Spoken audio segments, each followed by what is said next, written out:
Welcome, dear listener, to this journey through the peculiar world of Victorian medicine and their fascinating, if somewhat alarming, approaches to treating sleeplessness.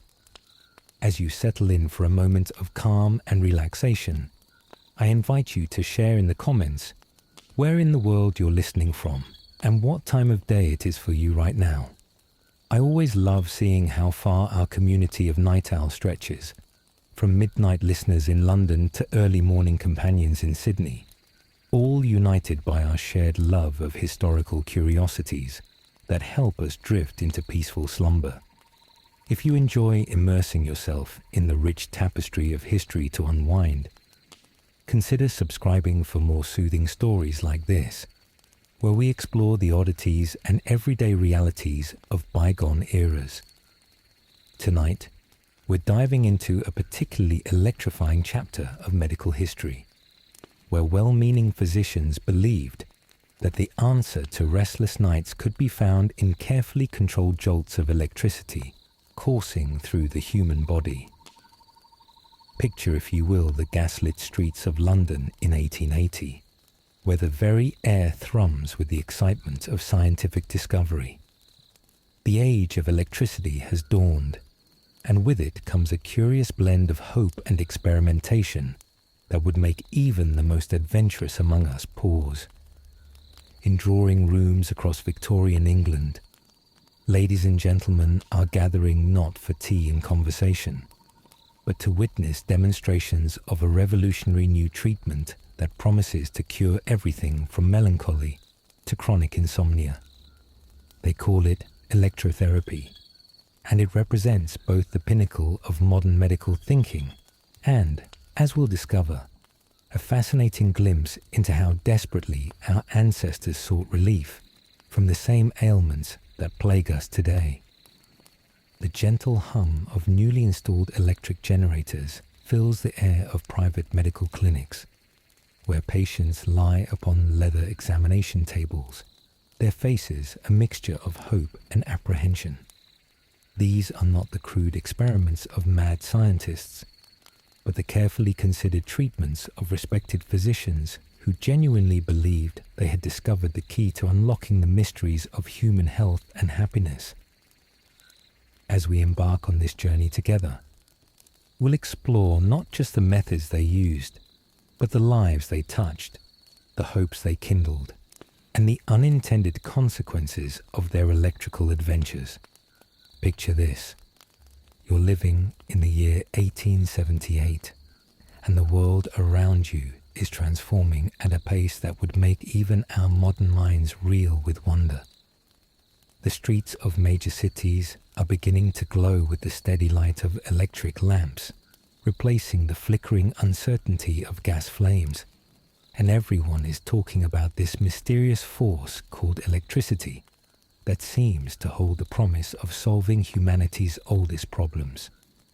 You wake each morning to newspapers filled with breathless accounts of electrical marvels, telegraphs that can send messages across continents in mere moments, and inventors like Thomas Edison, who promised that soon every home will be illuminated by the power of electricity. In your drawing room, you might gather with friends and neighbors to witness demonstrations of electrical phenomena that seem to border on the miraculous. A traveling lecturer arrives with a collection of strange brass instruments and glass tubes, and before your very eyes, he makes sparks dance through the air and causes metal objects to move without being touched. The audience gasps and applauds, and someone inevitably asks the question that's on everyone's mind. If electricity can do all these wonderful things, surely it must be able to heal the human body as well. This is precisely the question that captivated the medical minds of the Victorian era, and it's here that our story truly begins. The concept wasn't entirely new. Ancient Greeks had observed that rubbing amber could create static electricity, and they had even noted that electric fish could deliver stunning shocks. But never before had electricity been so readily available, so easily controlled, and so thoroughly studied. Victorian physicians found themselves at the forefront of what they believed to be a medical revolution, armed with new electrical devices and an unshakable faith in the power of scientific progress. Dr. George Beard, a prominent American neurologist working in the 1870s, became one of the most vocal advocates for what he termed electrotherapy. In his practice in New York City, Dr. Beard treated patients who came to him with complaints that sound remarkably familiar to our modern ears: chronic fatigue, inability to sleep, nervous tension, and what he diagnosed as neurasthenia, a condition he believed was caused by the rapid pace of modern life exhausting the nervous system. Beard's solution was elegantly simple. If the nervous system was depleted, then surely applying gentle electrical currents could recharge it, like filling a battery that had run low. The equipment that Dr. Beard and his colleagues used was both impressive and intimidating to behold. Central to most electrical treatment rooms was the galvanic battery, a collection of metal plates and acid solutions that could generate steady electrical currents. These devices were often housed in polished wooden cases that resembled fine furniture more than medical equipment, with brass fittings and glass components that caught and reflected the gaslight in mesmerizing patterns. Connected to these batteries were various electrodes, metal discs, brushes, and probes designed to deliver electrical current to specific parts of the human body. Patients entering Dr. Beard's clinic for the first time would find themselves in an environment that seemed to blend the familiar comfort of a Victorian parlor with the mysterious apparatus of a scientific laboratory. The walls were lined with mahogany cabinets containing electrical instruments, and the air carried the faint smell of ozone that accompanies electrical discharge. Here, the promise of modern medicine met the growing Victorian fascination with electricity, creating an atmosphere of hope and scientific optimism that was positively infectious. The treatment process itself was carefully ritualized, which served both practical and psychological purposes. Patients would be asked to remove certain items of clothing and lie upon an examination table covered with a crisp white sheet. The physician would then select appropriate electrodes and adjust the electrical current to what he judged to be the proper intensity. The goal was to create a gentle tingling sensation that patients described as both strange and oddly pleasant, like feeling the life force itself flowing through their bodies. What made these treatments particularly appealing to Victorian sensibilities was the way they seemed to bridge the gap between traditional medicine and cutting-edge science. Unlike the harsh purgatives and bloodletting that characterized earlier medical practices, electrotherapy appeared to work with the body's natural systems rather than against them. Physicians could point to the growing understanding of the nervous system as an electrical network and argue that their treatments were based on solid scientific principles rather than mere speculation. The timing of electrotherapy's rise was particularly significant because it coincided with a period of rapid social change that left many Victorians feeling overwhelmed and anxious. The Industrial Revolution had transformed not just the physical landscape, but also the rhythm of daily life, and many people found themselves struggling with symptoms that seemed to have no clear physical cause. Into this environment came electrotherapy, offering a modern scientific solution to distinctly modern problems. As we delve deeper into the Victorian understanding of electrical medicine, it becomes clear that these treatments weren't simply the products of wishful thinking or medical charlatanism. The physicians who pioneered electrotherapy were working with the best scientific knowledge available to them, and their theories, while flawed by our modern standards, represented genuine attempts to understand and harness the mysterious force of electricity for healing purposes. the foundation of Victorian electrical medicine, rested on several key observations about the human body that seemed to support the use of electrical treatments.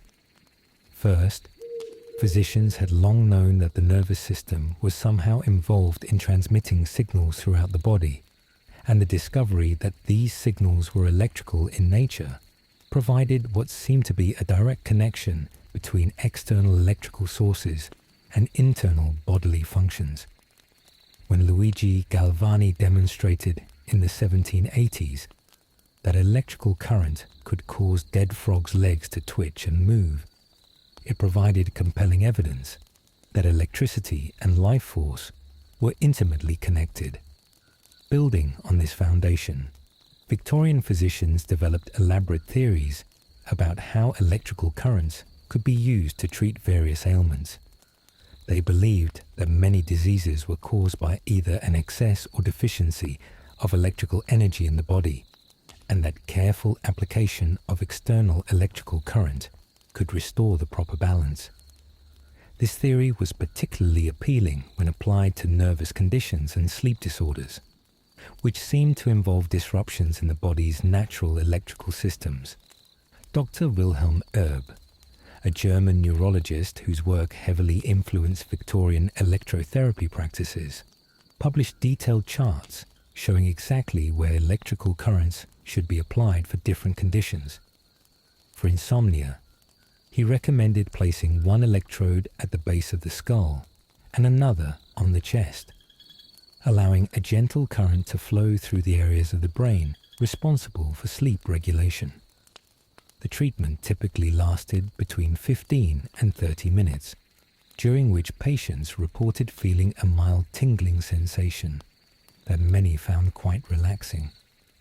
The electrical equipment used in these treatments had evolved considerably from the crude static electricity generators of earlier decades.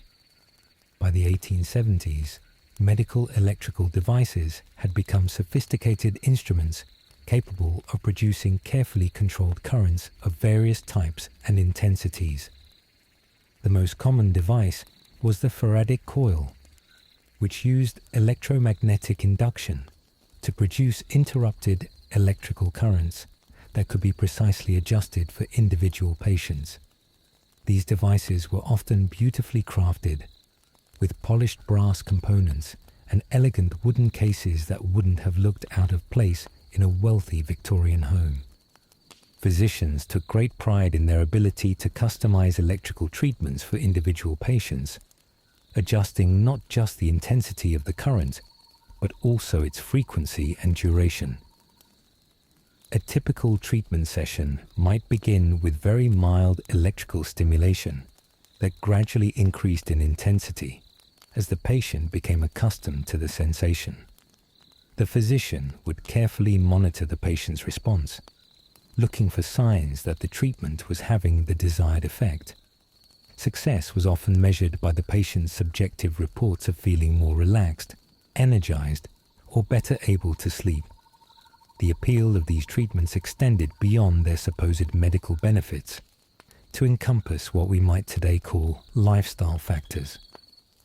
For many Victorian patients, a visit to an electrical medical clinic represented a pleasant break from the stresses of daily life.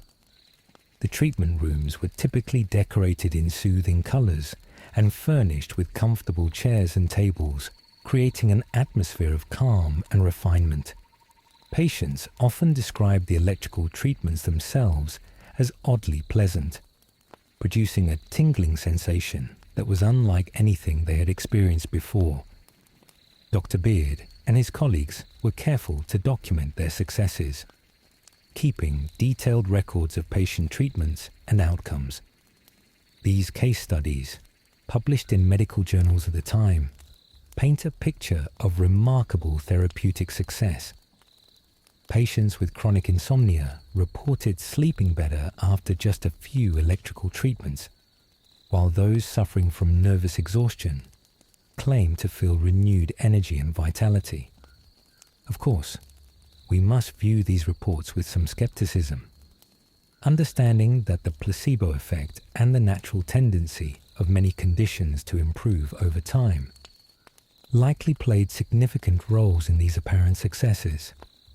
The social aspect of electrical medicine also cannot be overlooked. For many Victorian patients, particularly women, who were often diagnosed with various nervous conditions, electrical treatments provided a socially acceptable way to receive medical attention and care. The clinics where these treatments were administered often functioned as informal social centers where patients could meet others with similar conditions and discuss their experiences. This sense of community and shared experience likely contributed significantly to the therapeutic benefits that many patients reported. To truly understand how Victorian electrical medicine worked in practice, let us follow the story of Mrs. Eleanor Pemberton, a well-to-do widow from Kensington, who found herself, in the winter of 1882, utterly unable to sleep through the night. Her case, documented in the meticulous records of Dr. Cornelius Fletcher's Electrical Medicine Clinic, provides us with a fascinating window into both the methods and the mindset of Victorian electrotherapy.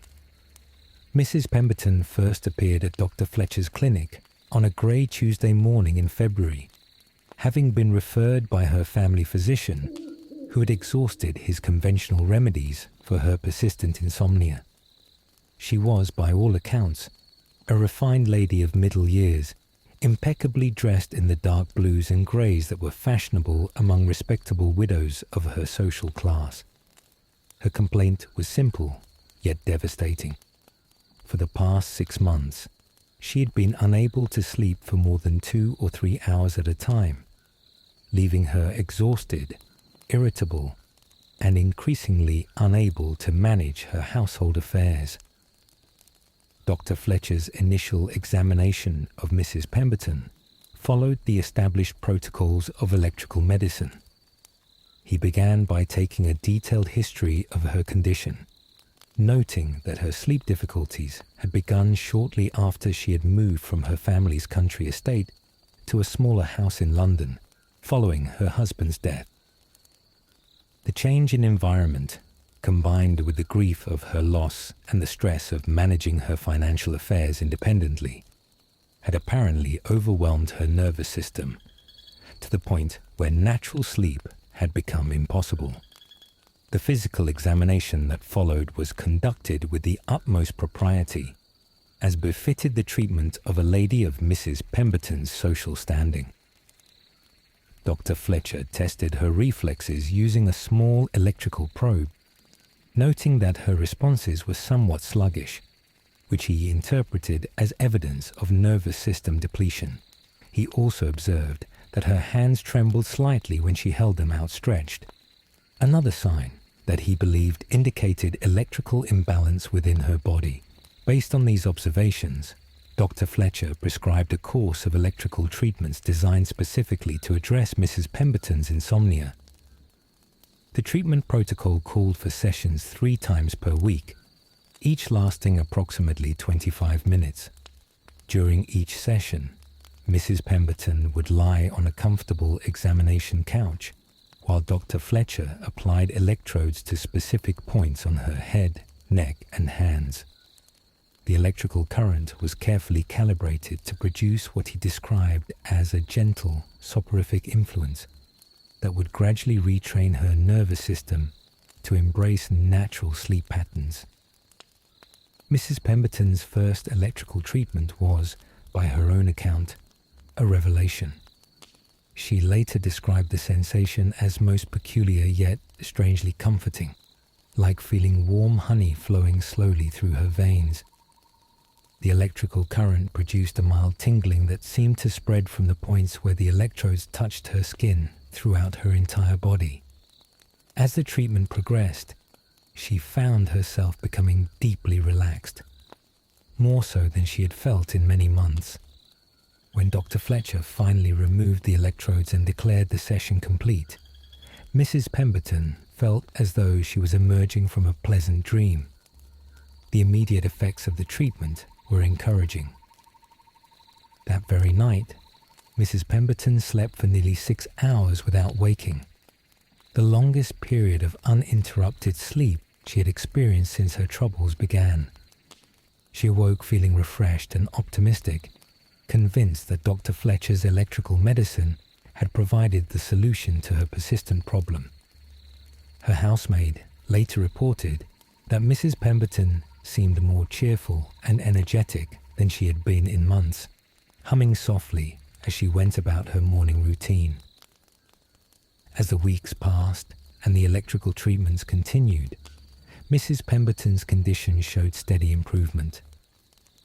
Dr. Fletcher carefully documented each session, noting the specific electrical settings used and Mrs. Pemberton's response to the treatment. He gradually increased the intensity of the electrical current as her body became accustomed to the therapy, always careful to maintain the delicate balance between therapeutic benefit and patient comfort. The social aspects of Mrs. Pemberton's treatment were perhaps as important as the medical ones. Dr. Fletcher's clinic had become something of a gathering place for respectable ladies suffering from various nervous conditions, and Mrs. Pemberton found herself part of an informal community of women who shared similar experiences. They would often arrive early for their appointments to chat in the elegantly appointed waiting room, exchanging stories about their treatments and their progress.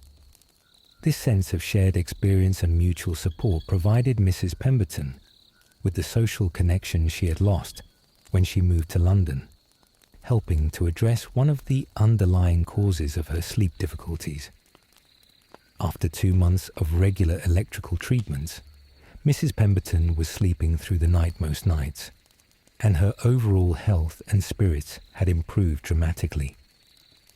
Dr. Fletcher declared her treatment a complete success and gradually reduced the frequency of her sessions. By summer, she was coming to the clinic only once per week for what Dr. Fletcher termed maintenance treatments, designed to prevent a relapse of her condition. The long-term outcome of Mrs. Pemberton's case illustrates both the promise and the limitations of Victorian electrical medicine.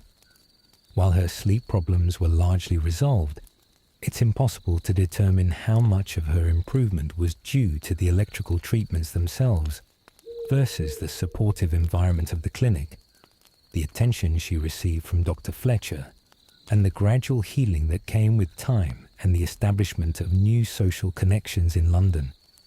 What we can say with certainty is that Mrs. Pemberton believed firmly in the efficacy of her electrical treatments, and her positive experience led her to recommend Dr. Fletcher's clinic to several of her friends who were struggling with similar conditions.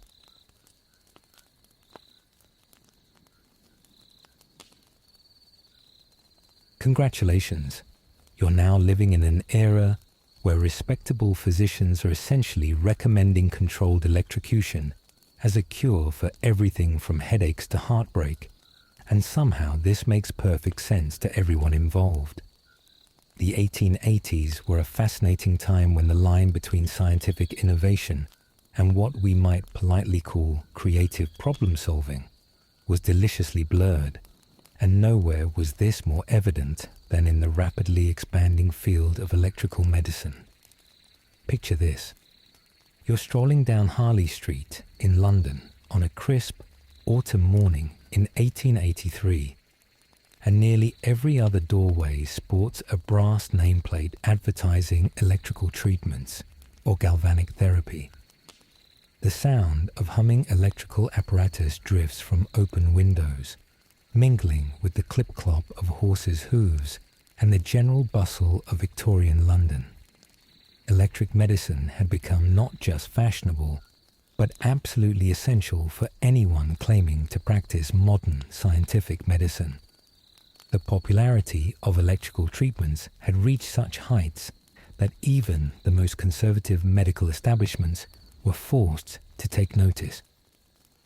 The Royal College of Physicians, that bastion of traditional British medicine, found itself in the awkward position of trying to evaluate treatments that seemed to work, even if no one could quite explain why. Medical journals of the period are filled with heated debates between traditionalists who viewed electrical medicine with suspicion and progressives who saw it as the future of healing. Dr. James Mortimer Granville, whose name would later become immortalized in connection with a rather different sort of electrical device, was one of the most vocal advocates for the therapeutic use of electricity.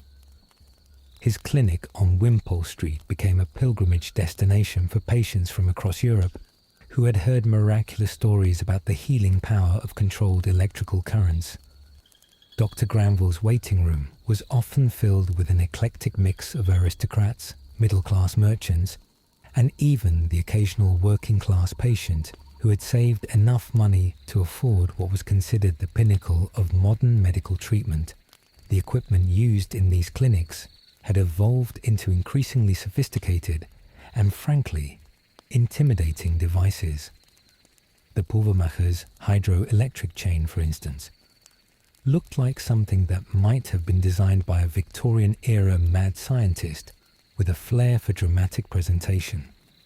This device consisted of a series of copper and zinc discs connected by silk threads, designed to be worn around the patient's waist or limbs. When moistened with vinegar or salt water, it would generate a continuous, mild electrical current that patients could feel as a constant tingling sensation. What made these devices particularly appealing to Victorian sensibilities was their apparent sophistication and scientific basis. Unlike the crude remedies of earlier generations, electrical treatments came with detailed theoretical explanations, precise measurement instruments, and an air of cutting-edge scientific respectability. Physicians could point to the growing understanding of bioelectricity and argue that they were working with the body's own electrical systems rather than against them. The patient experience of electrical treatment had become quite ritualized by this period, with each clinic developing its own particular style and approach. At Dr. Granville's establishment, patients would first be interviewed by a junior physician who would record their symptoms and medical history in elaborate detail. They would then be escorted to a treatment room that was carefully designed to inspire confidence and promote relaxation. The walls were typically painted in soothing colors and decorated with certificates, diplomas, and scientific diagrams that emphasized the professional and scientific nature of the treatments. The actual application of electrical treatment had become something of a performance art. Physicians would don white coats and use gleaming brass instruments to apply electrodes to various parts of the patient's body. The electrical current would be gradually increased, while the physician monitored the patient's response, adjusting the intensity and duration of the treatment based on their professional judgment and the patient's reactions. Many patients described feeling a pleasant tingling sensation that seemed to spread throughout their entire body, creating a sense of relaxation and well-being that they had never experienced before. The cost of these treatments reflected their status as cutting-edge medical technology. A single session with Dr. Granville might cost as much as a working-class family would spend on food for a week, but patients seemed more than willing to pay these premium prices for what they believed was the most advanced medical care available. The expensive nature of the treatments also added to their perceived value. If something costs that much, it must surely be effective. Word of mouth played a crucial role in the spread of electrical medicine's popularity. Satisfied patients would enthusiastically recommend their physicians to friends and family members, sharing stories of miraculous recoveries and renewed vitality. These testimonials carried particular weight in Victorian society, where personal recommendations were highly valued and where the concept of medical advertising was still considered somewhat unseemly. The medical establishment's response to this electrical revolution was complex and often contradictory. While some physicians embraced electrical treatments wholeheartedly, others remained skeptical of methods that seemed to promise too much too easily. Medical journals of the period are filled with earnest debates about the proper use of electrical currents, the theoretical basis for different treatments, and the ethical implications of charging high fees for treatments whose effectiveness was still being evaluated. As electrical medicine gained popularity among the Victorian upper and middle classes, an unexpected social phenomenon began to emerge: the rise of what we might call electric salon society. These were informal gatherings where patients who had undergone electrical treatments would meet to discuss their experiences, compare notes on different physicians and techniques, and generally socialize around their shared interest in this novel form of medicine. Mrs. Cordelia Blackwood, the wife of a successful textile merchant, became something of an unofficial leader in London's electric salon society after her own successful treatment for what her physician had diagnosed as nervous exhaustion brought on by the demands of modern life. Her weekly afternoon gatherings in her elegantly appointed drawing room in Belgravia became the place where fashionable Londoners would come to learn about the latest developments in electrical medicine and to hear first-hand accounts of various treatments and their effects. These gatherings had a distinctly different character from the typical Victorian social calls. While tea and petit fours were still served, the conversations centered around topics that would have been considered quite improper in other contexts. Ladies would discuss their various ailments with startling frankness, describing symptoms and treatments in detail that would have shocked their grandmothers. The shared experience of electrical treatment seemed to create a bond between participants that transcended the usual social boundaries of Victorian society. The popularity of these electric salons reflected a broader change in Victorian attitudes toward health and medicine. The traditional approach of suffering in silence and avoiding discussion of personal ailments was giving way to a more open acknowledgement that many people were struggling with similar problems. The fact that electrical treatments were new, scientific, and expensive gave them a social cachet that made them acceptable topics of conversation in polite society. Dr. Marcus Whitfield, whose clinic in Mayfair had become one of the most fashionable destinations for electrical treatment, began to notice that many of his patients seemed to benefit as much from the social aspects of their treatment as from the electrical therapy itself. His waiting room had become an informal gathering place where patients would arrive early for their appointments just to chat with others who were undergoing similar treatments. Recognizing the therapeutic value of this social interaction, Dr. Whitfield began organizing monthly electrical soirees where his patients could gather to hear lectures about the latest developments in electrical medicine and to socialize with others who shared their interest in progressive medical treatments. These events were elaborate affairs that combined medical education with social entertainment. Dr. Whitfield would typically begin with a short lecture about some aspect of electrical medicine, perhaps demonstrating a new piece of equipment or explaining a recent advancement in treatment techniques. This would be followed by testimonials from patients who had experienced particular success with their electrical treatments, and the evening would conclude with light refreshments and conversation. The electric salon phenomenon was not limited to London.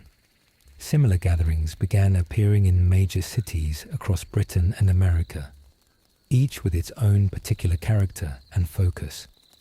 In Edinburgh, the electric salons took on a more academic tone, with patients and physicians engaging in detailed discussions about the theoretical basis for electrical treatments. In New York, the gatherings tended to be more focused on the practical aspects of treatment, with participants sharing tips about different physicians and comparing notes on the effectiveness of various electrical devices. The social dynamics of these gatherings were fascinating and complex. While they provided valuable support and community for people dealing with chronic health problems, they also created a kind of informal hierarchy based on the perceived severity of one's condition and the sophistication of one's treatment. Patients who had undergone more complex or expensive treatments often found themselves at the center of attention, while newcomers to electrical medicine might feel intimidated by the level of knowledge and experience displayed by veteran participants. Women particularly seemed to benefit from the social aspects of electrical medicine. For many Victorian ladies, chronic health problems had become a socially acceptable way to express dissatisfaction with the constraints of their lives, and electrical treatments provided a legitimate reason to spend time outside the home and to engage in conversations about topics that went beyond the usual domestic concerns. The Electric Salon Society gave these women a sense of purpose and community that many had been lacking. The influence of Electric Salon Society extended beyond the immediate participants to shape broader Victorian attitudes toward health and medicine. The openness with which salon participants discussed their health problems helped to destigmatize many conditions that had previously been considered too embarrassing to mention in polite company. This contributed to a gradual shift toward more open discussion of health issues and a greater acceptance of the idea that many people struggled with similar problems. Let's talk about what it actually felt like to undergo electrical treatment in a respectable Victorian medical clinic, because the reality was both more mundane and more peculiar than you might imagine. The process had been refined into a carefully choreographed routine that was designed to inspire confidence while delivering what physicians believed to be therapeutic electrical currents to the human body. Your journey as a Victorian electrical patient would typically begin with a consultation that was designed to establish both your medical history and your social credentials. The physician would ask detailed questions about your symptoms, your family background, and your lifestyle, all while assessing whether you were the sort of person who could afford and would benefit from electrical treatment. This initial interview often took place in an office that was decorated to suggest both medical expertise and scientific sophistication, with diplomas and certificates prominently displayed alongside gleaming electrical apparatus. Once the physician had determined that you were a suitable candidate for electrical treatment, you would be escorted to a treatment room that was carefully designed to promote both comfort and confidence. These rooms typically featured heavy curtains that blocked out the noise and distractions of the street, creating an environment of calm and seclusion. The walls might be painted in soothing shades of green or blue. Colors that Victorian medical theory suggested had a calming effect on the nervous system. The electrical equipment itself was often the room's most impressive feature. The galvanic battery that powered most treatments was usually housed in an elegant wooden cabinet that looked more like a piece of fine furniture than a medical device. The battery consisted of multiple cells containing copper and zinc plates suspended in acid solutions, and the whole apparatus would emit a gentle humming sound that patients often found oddly soothing. Connected to the battery were various electrodes and conducting wires, all made of the finest materials and polished to a brilliant shine. The process of preparing for electrical treatment involved a careful balance between medical necessity and Victorian propriety. Patients were typically asked to remove certain items of clothing that might interfere with the electrical current, but great care was taken to preserve modesty and decorum. Ladies might be asked to loosen their corsets and remove their gloves, while gentlemen would typically need to remove their coats and roll up their sleeves. The physician would then explain exactly what would happen during the treatment, emphasizing both the scientific basis for the procedure and the gentle nature of the electrical current that would be applied. The actual application of electrical current was a process that required considerable skill and judgment on the part of the physician. Different types of electrodes were used depending on the condition being treated and the area of the body being targeted. For insomnia treatments, physicians typically use broad, flat electrodes that could be placed against the temples or the back of the neck. These electrodes were often made of brass or copper and were carefully polished to ensure good electrical contact with the skin.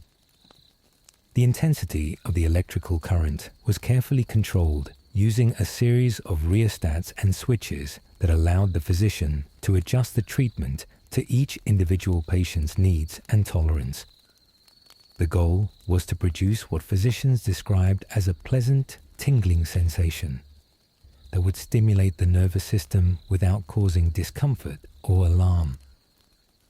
Most patients described the feeling as unlike anything they had experienced before. A gentle, warm sensation that seemed to flow through their entire body. During the treatment, which typically lasted between 15 and 30 minutes, patients were encouraged to remain as relaxed as possible while the physician monitored their response to the electrical current. The physician would adjust the intensity and focus of the treatment based on the patient's reactions, always watching for signs that the current was having the desired therapeutic effect. Many patients reported feeling deeply relaxed during the treatment, with some even falling asleep despite the novel sensation of electrical current flowing through their bodies. The end of each treatment session was marked by the gradual reduction and eventual cessation of the electrical current. Patients often described feeling a sense of renewed energy and vitality as the treatment concluded, though whether this was due to the electrical stimulation itself or to the relaxation and attention they had received during the session is impossible to determine.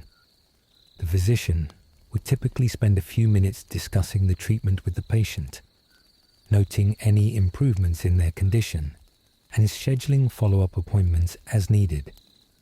The frequency and duration of electrical treatments varied considerably, depending on the condition being treated and the individual patient's response. For insomnia, physicians typically recommended sessions 3 times per week for several weeks, with the possibility of maintenance treatments once the initial symptoms had been resolved. Patients were usually encouraged to keep detailed records of their sleep patterns and overall health, which the physician would review at each visit to assess the effectiveness of the treatment.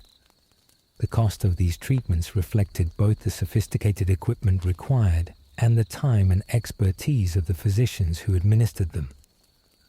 A single session of electrical treatment might cost several shillings, making it accessible primarily to middle and upper class patients who could afford what was considered premium medical care.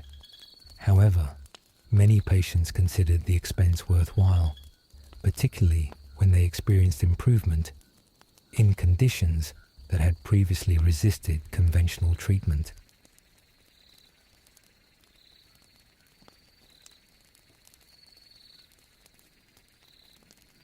In the gaslit world of Victorian electrical medicine, few figures were as colourful or as controversial as Dr. Cornelius Blackthorne, whose private clinic on Harley Street became the talk of fashionable London society in the 1880s. Dr. Blackthorne represented the perfect blend of scientific ambition and theatrical flair that characterized the most successful electrical physicians of the era, and his story illuminates both the promise and the perils of Victorian electrical medicine. Dr. Blackthorne had arrived in London from Edinburgh in 1875, armed with a medical degree and an unshakable faith in the therapeutic power of electricity. His background was impeccable. He had studied under some of Scotland's most respected physicians and had spent several years conducting research into the electrical properties of the human nervous system. What set him apart from his more conventional colleagues was his belief that electrical medicine could be used not just to treat specific ailments, but to enhance human health and vitality in ways that had never before been possible. The clinic that Dr. Blackthorne established in 1878 was unlike anything London had seen before. Rather than the discreet, understated medical offices that were typical of the period, Blackthorne's establishment was designed to inspire awe and confidence in the power of electrical medicine. The front entrance featured gleaming brass fixtures and large windows that allowed passers-by to glimpse the sophisticated electrical apparatus within. The waiting room was decorated with charts and diagrams showing the electrical pathways of the human body, alongside testimonials from satisfied patients who had experienced remarkable recoveries under Dr. Blackthorne's care. The centerpiece of Dr. Blackthorne's clinic was what he called his electrotherapeutic engine, a massive apparatus that occupied most of one treatment room and represented the pinnacle of Victorian electrical engineering. The device consisted of multiple galvanic batteries connected to a complex array of switches, rheostats, and measuring instruments that allowed Dr. Blackthorne to generate electrical currents of precisely controlled intensity and frequency. The entire apparatus was housed in a cabinet of polished mahogany with brass fittings that gleamed like jewelry in the gaslight. Dr. Blackthorne's approach to electrical treatment was both more systematic and more ambitious than that of most of his contemporaries. He had developed what he called his constitutional electrical method, which involved a comprehensive assessment of each patient's electrical state, followed by a customized treatment program designed to restore optimal electrical balance throughout the body. The initial consultation with Dr. Blackthorne could last for several hours, during which he would use various electrical instruments to test the patient's nervous system responses and develop a detailed understanding of their electrical constitution. The diagnostic process that Dr. Blackthorne employed was fascinating in its complexity and attention to detail. He would begin by using a sensitive galvanometer to measure the electrical resistance of different parts of the patient's body, mapping out what he believed to be the individual's unique electrical signature. He would then test various reflexes using mild electrical stimulation, noting how quickly and strongly the patient responded to different types of electrical current. Based on these measurements, Dr. Blackthorne would create a detailed chart showing the patient's electrical strengths and weaknesses, which would guide the development of their treatment program.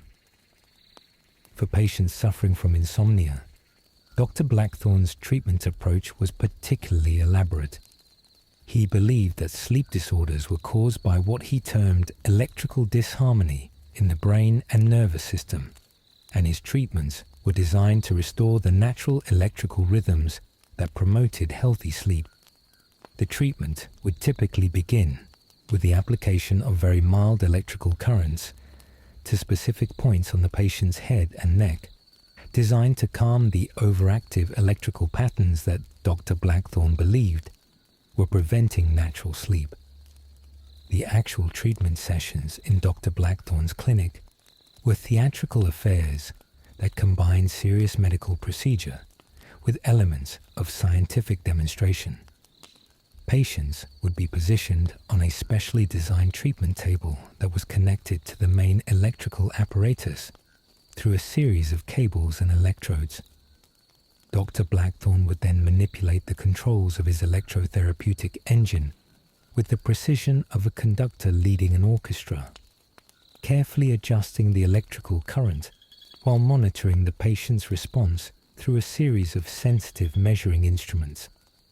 What made Dr. Blackthorne's treatments particularly memorable was his practice of providing running commentary during the sessions, explaining to the patient exactly what he was doing and why.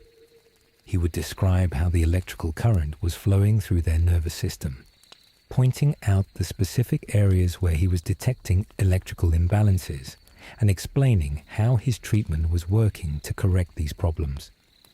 This educational approach served both to reassure patients and to reinforce their confidence in the scientific basis of their treatment.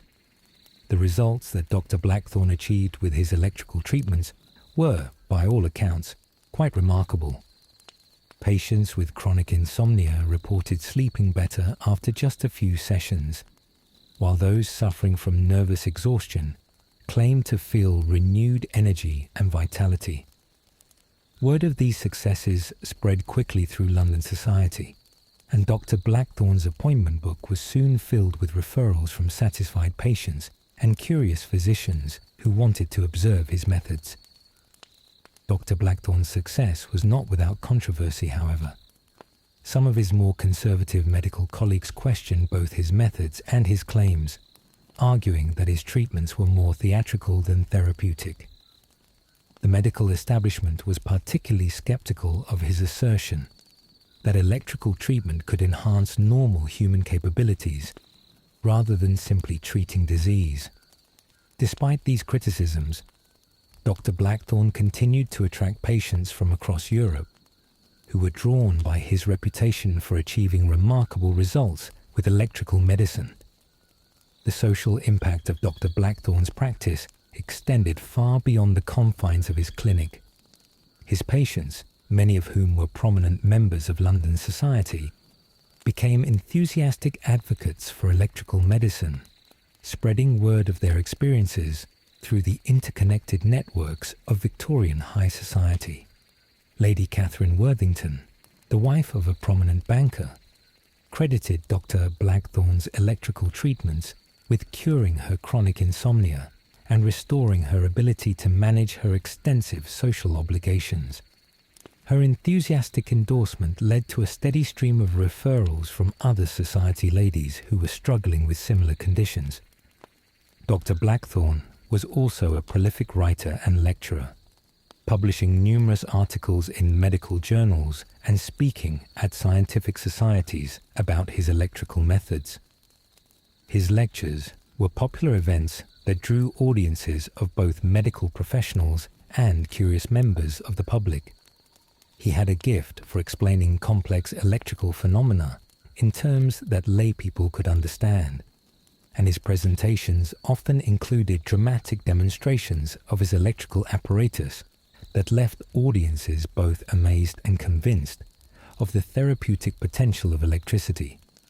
Picture this: you're living in an era when the very idea of a female physician is considered scandalous by many, yet somehow the field of electrical medicine became one of the first areas where women doctors could establish successful practices and gain recognition for their medical expertise. The intersection of gender, electricity, and Victorian medicine created fascinating opportunities for pioneering women who were determined to practice medicine despite the considerable social obstacles they faced. Dr. Margaret Thornfield was one of the most prominent female electrical physicians of the Victorian era, and her story illustrates both the opportunities and the challenges that women faced in this emerging field. Born in 1845 to a progressive family in Manchester, Dr. Thornfield had overcome significant opposition to obtain her medical education, studying first at the London School of Medicine for Women, and later pursuing advanced training in electrical therapy at clinics in Paris and Vienna. What made electrical medicine particularly appealing to female physicians was that it was a relatively new field where traditional gender hierarchies had not yet become firmly established. While surgery and internal medicine were considered distinctly masculine domains, the gentle, nurturing aspects of electrical treatment seemed to align with Victorian ideas about feminine qualities. Female physicians could argue that their natural sensitivity and intuition made them particularly well suited to the delicate work of electrical diagnosis and treatment. Dr. Thornfield established her practice in London in 1878, specializing in the electrical treatment of nervous conditions in women and children. Her clinic, located in a converted townhouse in Bloomsbury, was designed to create an atmosphere of comfort and safety that would appeal particularly to female patients who might feel uncomfortable consulting with male physicians about intimate health concerns. The waiting room was decorated in soft pastels and furnished with comfortable chairs and tables laden with magazines and books, creating an environment that felt more like a refined lady's parlour than a medical office. The patient population that Dr. Thornfield attracted was quite different from that of her male colleagues. Many of her patients were women who had been dismissed by other physicians as hysterical or suffering from female complaints that were considered untreatable. Dr. Thornfield's approach was to take these women seriously, listening carefully to their symptoms and developing comprehensive electrical treatment programs that addressed not just their physical complaints, but also the social and emotional factors that contributed to their conditions. Dr. Thornfield's treatment methods reflected her belief that many of the nervous conditions affecting Victorian women were caused by the restrictive nature of women's social roles, rather than by inherent biological weaknesses. She observed that many of her patients were intelligent, capable women who had been forced into lives of enforced idleness and dependency, and she believed that electrical treatment could help restore their natural vitality and energy. Her treatments often included not just electrical stimulation, but also discussions about lifestyle changes and social activities that might help patients develop greater independence and self-confidence. The electrical equipment that Dr. Thornfield used was similar to that employed by her male colleagues, but she had made several modifications that reflected her particular approach to treatment. She favored gentler electrical currents than many male physicians, arguing that women's nervous systems were more sensitive and required more delicate handling. She also developed specialized electrodes that could be applied more discreetly, allowing for electrical treatment of intimate areas without compromising patient modesty. One of Dr. Thornfield's most successful innovations was her development of portable electrical devices that patients could use at home between clinic visits. These devices, which she called domestic electrical companions, were small, battery-powered units that could deliver mild electrical stimulation for the treatment of common complaints like headaches, nervous tension, and sleep difficulties. The devices came with detailed instruction manuals and were designed to be safe and easy for patients to use independently. The success of Dr. Thornfield's practice helped to legitimize the role of women in electrical medicine and inspired other female physicians to enter the field. Dr. Helena Bradshaw established a similar practice in Edinburgh, while Dr. Caroline Whitmore opened a clinic in Birmingham that specialized in the electrical treatment of children's ailments. These women formed an informal network, sharing information about treatment techniques and supporting each other in their efforts to establish themselves in a male-dominated profession. The approach that female electrical physicians took to their practice was often more holistic than that of their male colleagues. They were more likely to consider the social and emotional factors that contributed to their patients' conditions, and they often incorporated lifestyle counseling and emotional support into their treatment programs. This comprehensive approach was particularly appealing to female patients who felt that their concerns had been dismissed or minimized by male physicians. Dr. Thornfield and her female colleagues also played an important role in advancing the scientific understanding of electrical medicine. They conducted careful studies of their patients' responses to different types of electrical treatment and published their findings in medical journals. Their research was particularly valuable because it focused on conditions that primarily affected women, an area that had been relatively neglected by male physicians who concentrated on conditions affecting men. As electrical medicine gained popularity throughout the 1880s, it inevitably attracted a colourful assortment of practitioners whose qualifications range from impeccable to completely non-existent. The line between legitimate medical practice and outright charlatanry was often blurry in Victorian medicine, and the field of electrical treatment provided particularly fertile ground for both genuine innovation and elaborate fraud.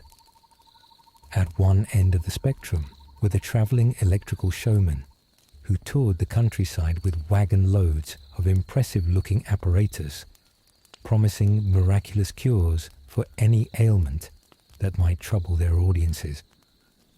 Professor Voltaire Electronis, whose real name was probably something considerably more mundane like John Smith, was typical of this breed. He would arrive in a small town with great fanfare, advertising his scientific electrical healing demonstrations with colourful posters that promised to cure everything from rheumatism to consumption with the power of controlled lightning.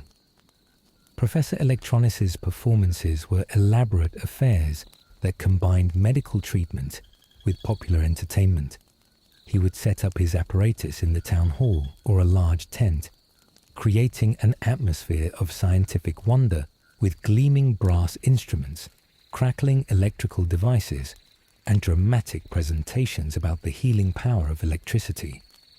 Members of the audience would be invited to experience mild electrical shocks that the professor claimed would cure their ailments and restore their natural vitality.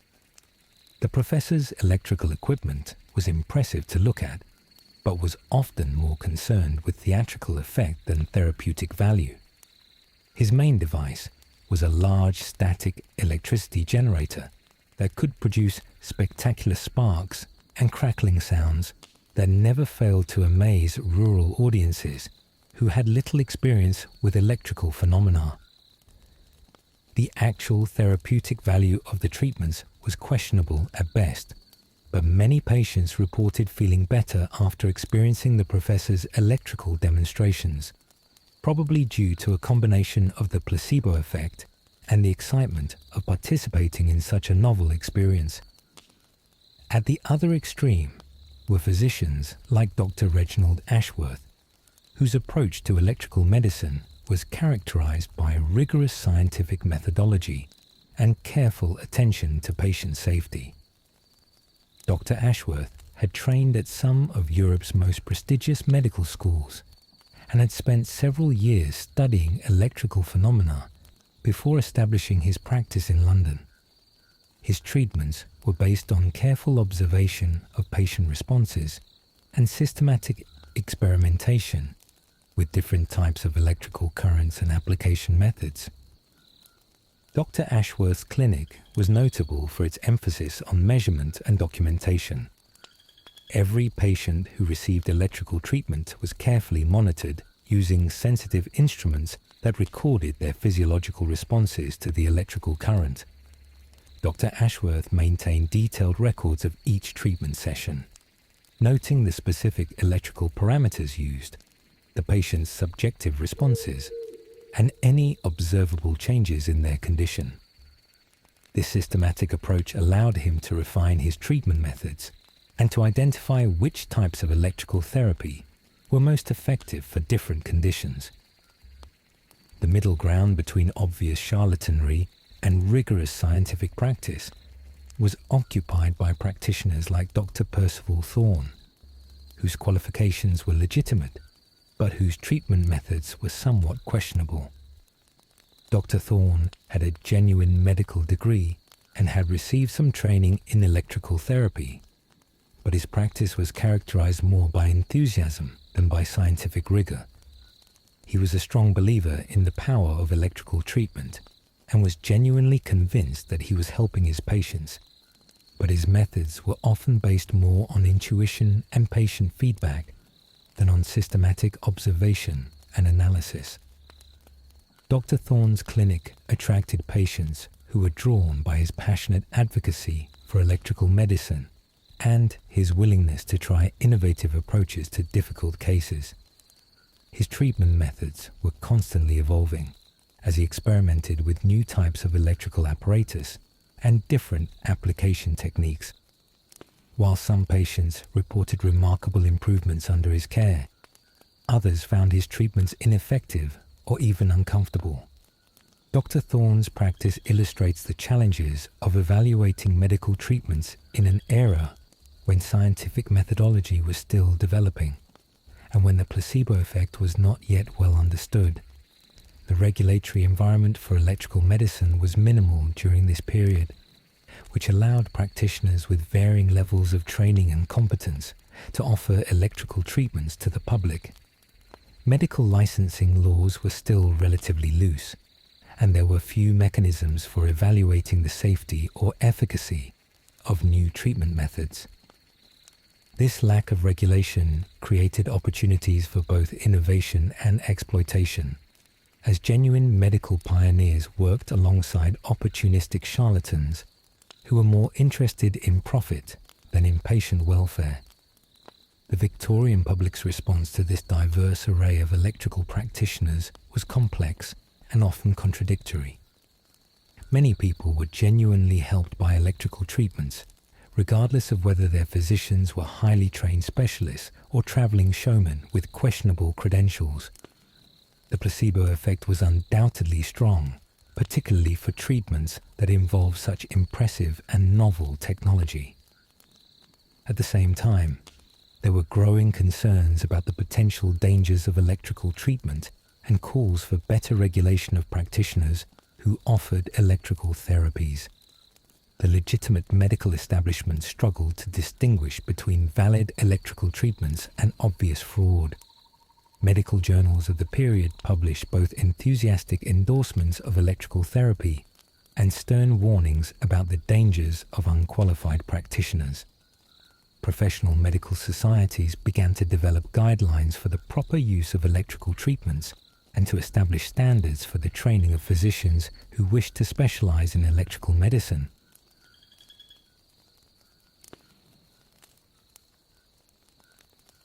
Let's talk about how Victorians understood sleep, because their theories were both charmingly earnest and thoroughly bizarre by our modern standards. Picture this: you're living in an age when the prevailing medical wisdom holds that your brain is essentially a biological battery that gets depleted during the day and needs to be recharged at night, which sounds like it might actually make some sense, until you realize that Victorian physicians thought the best way to fix a malfunctioning brain battery was to plug it into the wall socket. Dr. Edmund Hartwell, whose 1885 treatise, The Electrical Nature of Human Repose, became the definitive guide to Victorian sleep medicine, proposed that sleep was fundamentally an electrical phenomenon. According to Dr. Hartwell's theory, the human nervous system accumulated electrical energy during waking hours through various means: exposure to sunlight, consumption of food, and even social interaction. But this energy needed to be properly discharged and balanced during sleep for the individual to maintain optimal health. The Victorian understanding of insomnia was therefore conceptualized as an electrical malfunction rather than a psychological or environmental problem.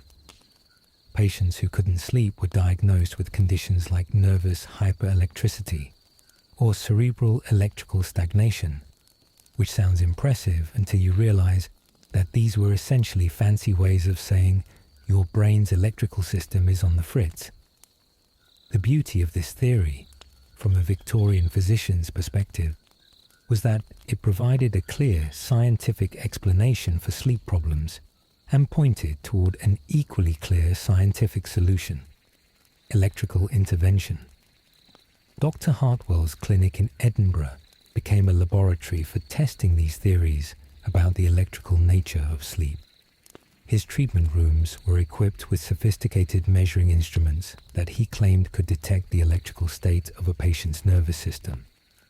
The galvanometer, a sensitive device that could measure tiny electrical currents, was used to assess what Dr. Hartwell called the cerebral electrical potential of patients who came to him with sleep complaints. Based on these measurements, he would develop customized electrical treatment programs designed to restore proper electrical balance to the nervous system. The diagnostic process that Dr. Hartwell employed was both thorough and theatrical. Patients would be connected to various electrical measuring devices, while Dr. Hartwell carefully recorded their responses to different types of mild electrical stimulation. He would test the electrical conductivity of different parts of the body, measure the speed of nervous system responses, and assess what he believed to be the overall electrical health of the patient's system. The entire process could take several hours and was conducted with the same serious attention to detail that we might associate with modern sleep studies.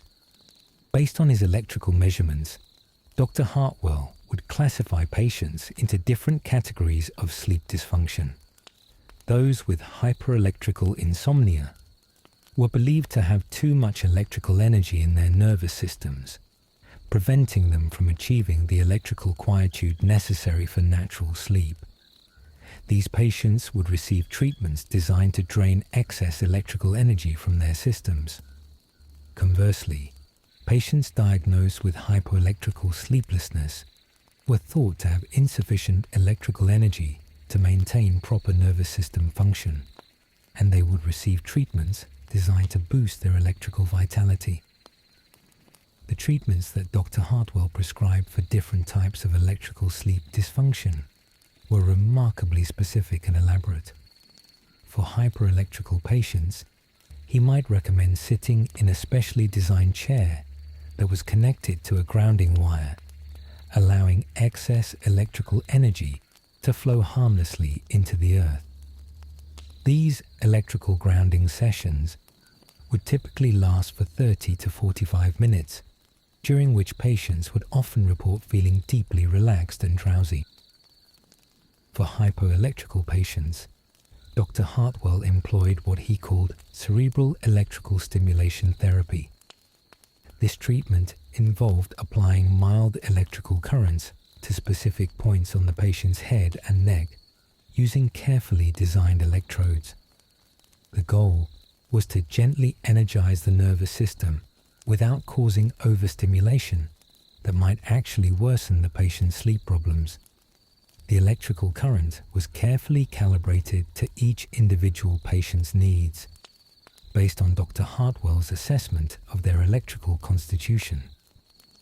What made Dr. Hartwell's approach particularly appealing to Victorian patients was the way he connected electrical sleep treatment to broader theories about health, vitality, and modern life.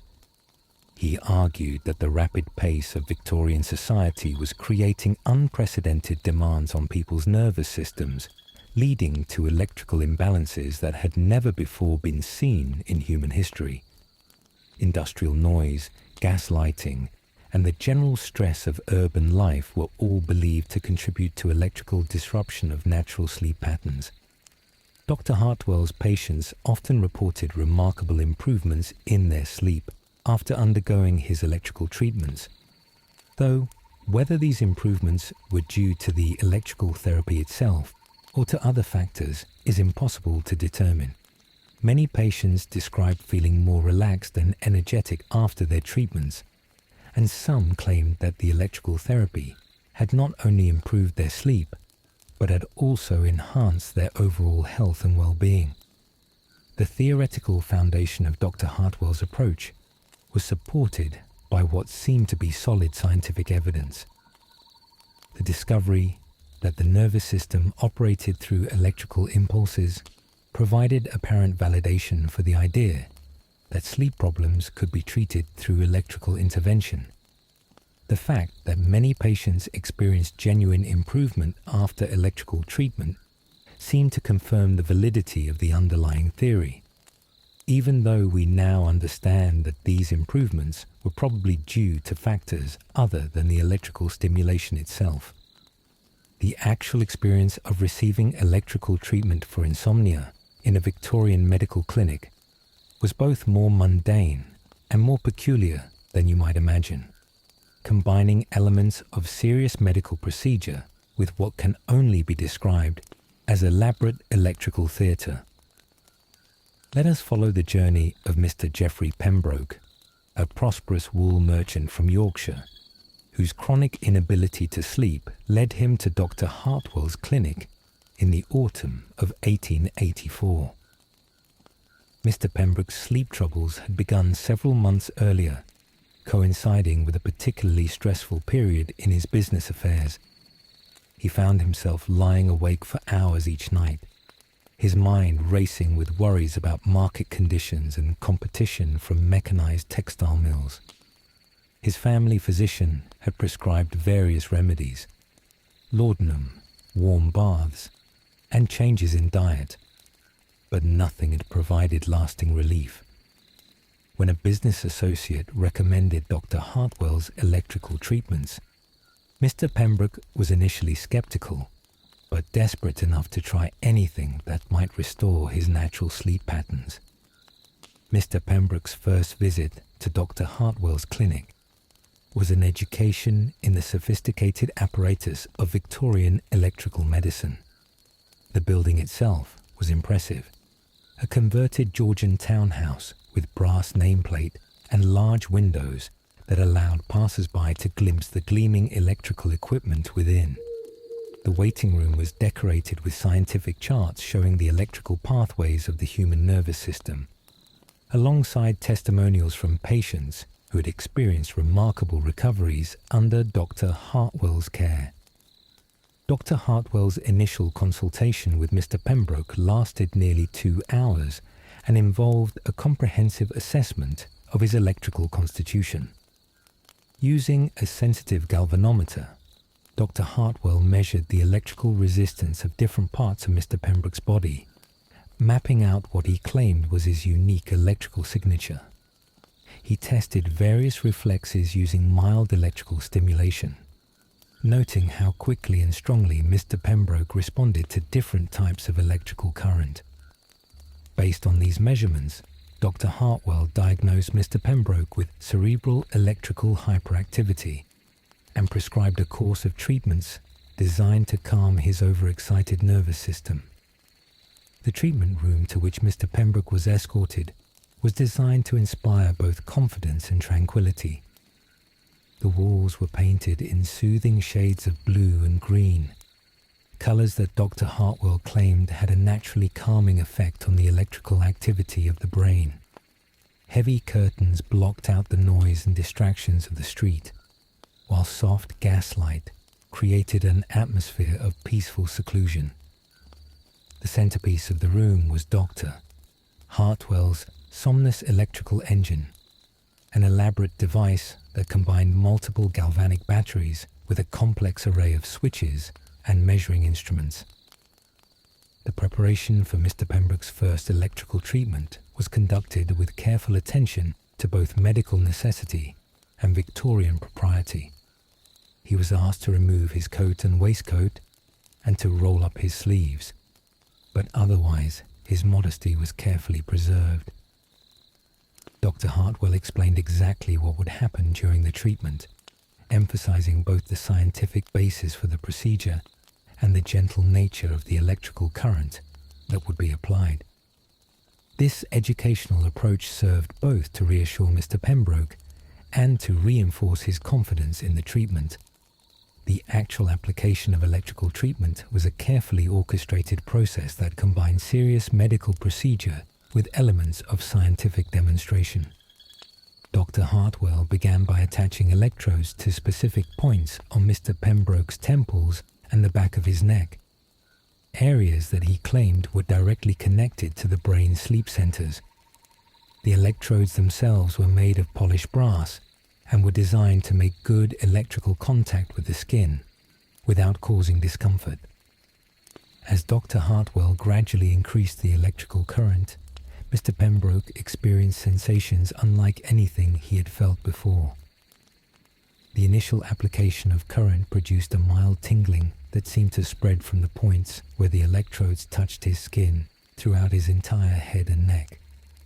As the treatment progressed, This tingling sensation evolved into what he later described as a gentle, warm pulsing that seemed to synchronize with his heartbeat. The effect was deeply relaxing, and Mr. Pembroke found himself becoming drowsy despite the novelty of the experience. Dr. Hartwell monitored Mr. Pembroke's response to the electrical treatment using a variety of measuring instruments that allowed him to track changes in pulse rate, breathing, and what he claimed were electrical patterns in the nervous system. He would adjust the intensity and frequency of the electrical current based on these measurements, always seeking to achieve what he described as optimal electrical harmony in the patient's nervous system. The entire treatment session lasted approximately 30 minutes, during which Mr. Pembroke felt more relaxed than he had in months. The immediate effects of the electrical treatment were encouraging. That very night, Mr. Pembroke slept for nearly 7 hours without waking, the longest period of uninterrupted sleep he had experienced since his troubles began. He awoke feeling refreshed and optimistic, convinced that Dr. Hartwell's electrical medicine had provided the solution to his persistent problem. Over the following weeks, as the electrical treatments continued, Mr. Pembroke's sleep patterns gradually returned to normal, and his overall health and energy levels improved dramatically. By the mid-1880s, some of the more ambitious electrical physicians had moved beyond simple electrode treatments to create what they called electrical sleep chambers. Elaborate environments designed to surround insomnia patients with carefully controlled electrical fields that would supposedly promote natural sleep. These chambers represented the pinnacle of Victorian electrical sleep therapy and provide us with a fascinating glimpse into the lengths that physicians were willing to go in their quest to harness electricity for healing purposes. Dr. Maximilian Volterra, an Italian-trained physician who had established a prestigious practice in London's West End, was the pioneer of electrical sleep chamber therapy. His clinic, located in a magnificent Georgian mansion that had been extensively modified to accommodate his electrical apparatus, featured what he grandly called the Somnambulist's Electric Sanctuary, a specially constructed room designed to create the perfect electrical environment for treating severe cases of chronic insomnia. The electrical sleep chamber itself was a marvel of Victorian engineering and interior design. The room was lined with copper mesh that was connected to a complex system of galvanic batteries, creating what Dr. Volterra claimed was a carefully controlled electrical field that would encourage natural sleep rhythms. The walls were painted in deep, soothing blues and purples, colors that Dr. Volterra believed enhanced the effectiveness of electrical treatment. Heavy curtains blocked out all external light and sound, while a sophisticated ventilation system ensured that the air remained fresh and comfortable throughout the night. The centerpiece of the chamber was an elaborate bed that was itself part of the electrical treatment apparatus.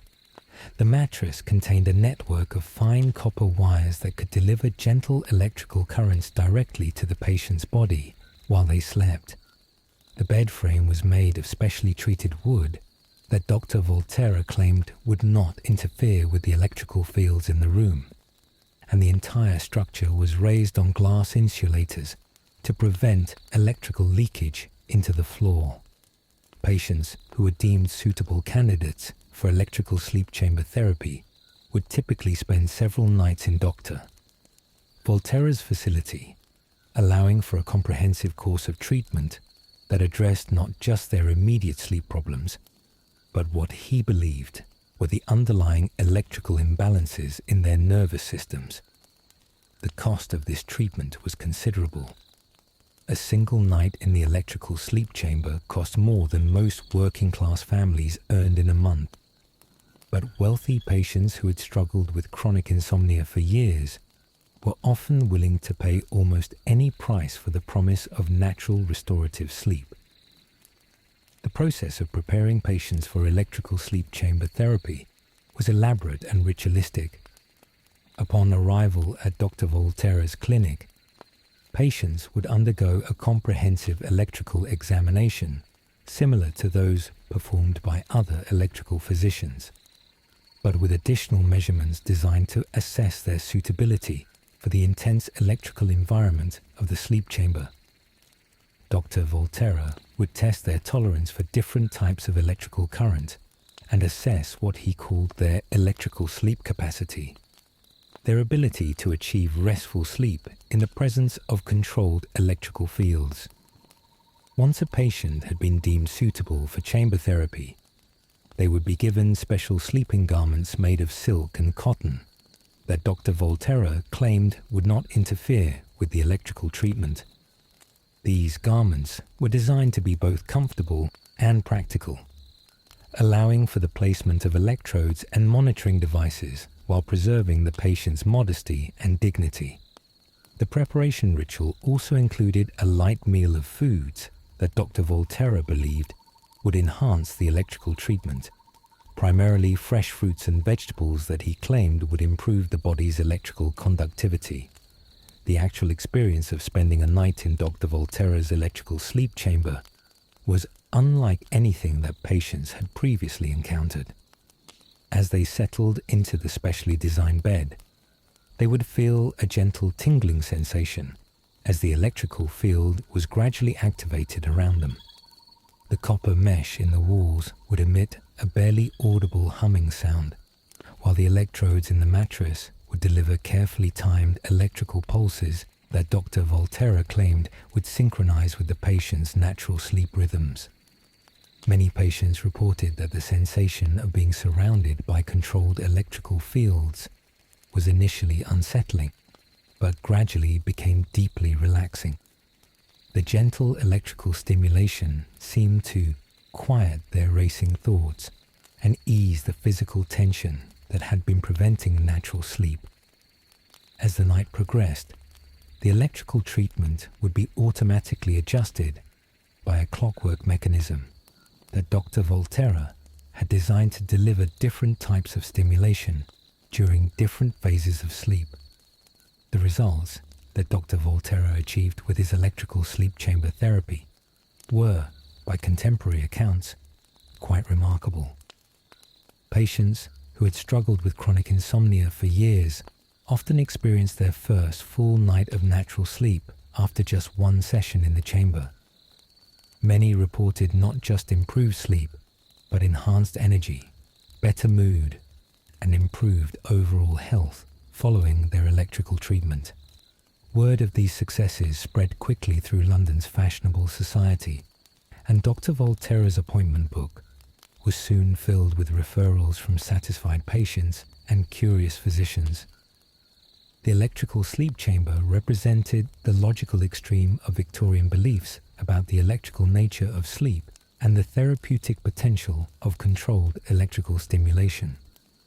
While we now understand that any benefits patients experienced were probably due to factors other than the electrical treatment itself, the relaxing environment, the attention they received, and the powerful placebo effect of such an impressive and novel treatment, the genuine improvements that many patients reported helped to sustain faith in electrical medicine well into the early 20th century.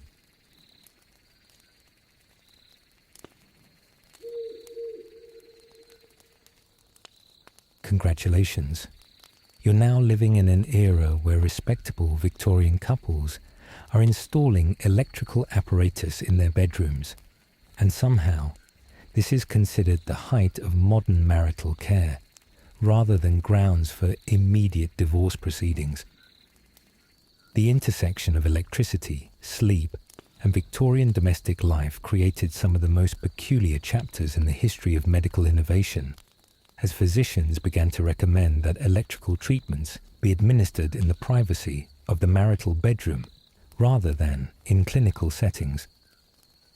Dr. Algernon Fitzpatrick, whose 1886 monograph Domestic Electrical Harmony became the standard guide for home electrical treatments, argued that many sleep disorders were actually relationship problems in electrical disguise. According to Dr. Fitzpatrick's theory, married couples who shared a bed also shared an electrical field, and incompatibilities in their individual electrical constitutions could prevent both partners from achieving restful sleep. The solution, he proposed, was to install electrical apparatus in the bedroom that could harmonize the couple's electrical energies and promote mutual restfulness. Picture this. You're a respectable Victorian couple, perhaps Mr. and Mrs. Reginald Ashworth of Belgravia, and your physician has just recommended that you convert your bedroom into what essentially amounts to a private electrical treatment facility. The installation process begins with the arrival of a team of electrical technicians who will spend several days installing copper wiring throughout the bedroom walls, connecting galvanic batteries in a specially constructed cabinet, and setting up the various switches and controls that will allow you to adjust the electrical treatment to your individual needs. The centerpiece of this domestic electrical installation is the bed itself, which must be completely reconstructed to accommodate the electrical apparatus. The traditional wooden bed frame is replaced with a specially designed structure that incorporates copper conductors and insulating materials that will allow electrical current to be delivered to both occupants simultaneously. The mattress is fitted with a network of fine wires that can provide gentle electrical stimulation to different parts of the body, while the pillows contain small electrodes that can deliver electrical treatment directly to the head and neck areas, where sleep is believed to be controlled. Mrs. Ashworth's initial reaction to this transformation of her private sanctuary is a mixture of fascination and apprehension. The bedroom that she has carefully decorated with delicate floor wallpaper and elegant furniture now resembles something between a boudoir and a scientific laboratory. The walls are lined with electrical switches and measuring instruments, while the gentle humming of the galvanic batteries provides a constant reminder of the electrical forces that now surround her most intimate moments. The daily routine of electrical bedroom treatments requires considerable coordination between husband and wife. Each evening, as they prepare for bed, the couple must don special night clothes made of silk and cotton that will not interfere with the electrical treatment. They must then connect themselves to the electrical apparatus using a series of electrodes and conducting straps that are designed to be as comfortable and unobtrusive as possible while still providing effective electrical contact. The process of adjusting the electrical treatment requires careful communication and cooperation between the couple. Dr. Fitzpatrick's system includes separate controls for each partner, allowing them to adjust the intensity and type of electrical stimulation to their individual needs and preferences. The goal is to achieve what Dr. Fitzpatrick calls electrical conjugal harmony, a state in which both partners' electrical fields are properly balanced and synchronized, promoting peaceful sleep for both. The social implications of domestic electrical sleep treatment were both fascinating and complicated. On one hand, the shared experience of electrical treatment could bring couples closer together, providing them with a novel form of intimacy and mutual care. Many couples reported that the time they spent each evening preparing for and administering their electrical treatments became a peaceful ritual that helped them relax and reconnect after the stresses of the day. On the other hand, the technical requirements of electrical treatment could create new sources of tension and disagreement. Couples might disagree about the proper intensity of electrical stimulation, or one partner might find the treatment uncomfortable, while the other found it beneficial. The presence of complex electrical apparatus in the bedroom could also make spontaneous intimacy more complicated, as the electrical equipment required careful handling and could not simply be ignored or moved out of the way. The cost of installing domestic electrical sleep treatment was considerable, making it accessible only to wealthy couples who could afford what was essentially a private medical facility in their homes.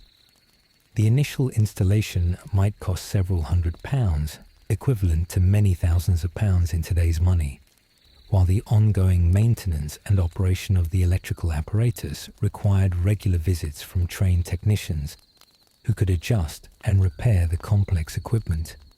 Despite the expense and complexity, domestic electrical sleep treatment became fashionable among wealthy Victorian couples who were attracted by the novelty of the treatment and the status that came with owning such advanced medical technology. Having electrical apparatus in one's bedroom became a symbol of progressive thinking and scientific sophistication, and couples who had installed electrical treatment systems often became advocates for the practice, recommending it to friends and family members who were struggling with sleep problems.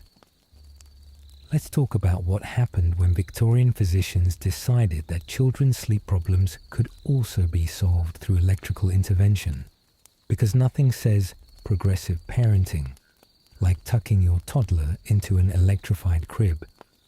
The extension of electrical sleep treatment to children represented both the height of Victorian confidence in electrical medicine and a fascinating glimpse into changing attitudes toward childhood health and development. Dr. Cordelia Blackwood, one of the few female physicians specializing in electrical medicine, became a leading advocate for what she termed pediatric electrical sleep therapy. Her practice in London's fashionable Marylebone district attracted wealthy parents who were concerned about their children's sleep patterns and who were drawn to Dr. Blackwood's promise that gentle electrical stimulation could promote healthy sleep habits that would last throughout their children's lives. Dr. Blackwood's approach to children's electrical treatment was considerably more cautious than the methods used for adults.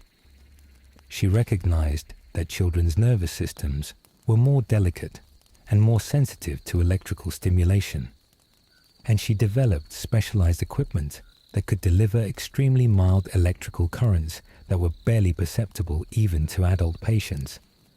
Her treatment rooms were decorated with cheerful colors and furnished with toys and books to help young patients feel comfortable and relaxed during their electrical treatments. The process of treating children with electrical therapy required considerable skill in managing both the technical aspects of the treatment and the psychological comfort of young patients who might be frightened by the strange apparatus and unfamiliar sensations. Dr. Blackwood would typically begin by showing children the electrical equipment and explaining in simple terms what would happen during the treatment. She might demonstrate the electrical apparatus using a doll or toy, allowing children to see that the treatment was gentle and painless. The actual electrical treatment for children was much briefer than adult treatments, typically lasting only 10 to 15 minutes. Dr. Blackwood would use specially designed pediatric electrodes that were smaller and more comfortable than adult equipment, and she would carefully monitor each child's response to ensure that the electrical stimulation remained within safe and comfortable limits.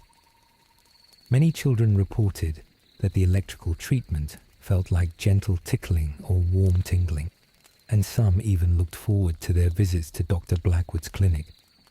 Parents who brought their children for electrical sleep treatment often became enthusiastic advocates for the practice. Mrs. Margaret Thornton, whose 6-year-old daughter Emma had suffered from chronic nightmares and restless sleep, credited Dr. Blackwood's electrical treatments with transforming her daughter's sleep patterns and overall behavior. After several weeks of treatment, Emma was sleeping through the night consistently and had become more cheerful and energetic during the day. The success of Dr. Blackwood's pediatric electrical treatments led to the development of home electrical devices designed specifically for children. These nursery electrical systems were simplified versions of adult equipment designed to be operated safely by parents or nannies with minimal training.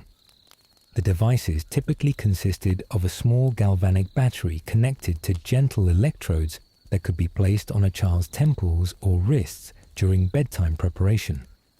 The installation of electrical equipment in nurseries and children's bedrooms became fashionable among wealthy Victorian families who wanted to provide their children with the most advanced medical care available. The nursery electrical systems were often beautifully crafted, with polished wooden cases and brass fittings that complemented the elegant furnishings of upper-class Victorian homes. The equipment was designed to be as safe and foolproof as possible, with multiple safety mechanisms to prevent accidental overstimulation or electrical shock.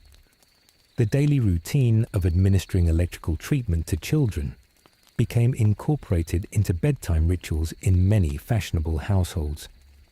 Parents or nannies would spend a few minutes each evening connecting the child to the electrical apparatus, adjusting the controls to the prescribed settings, and monitoring the treatment to ensure the child's comfort and safety. This process often became a special time of attention and care that children associated with feeling safe and loved. The psychological effects of electrical treatment on children were complex and varied. Many children seemed to enjoy the special attention they received during electrical treatments and associated the gentle electrical sensations with comfort and relaxation.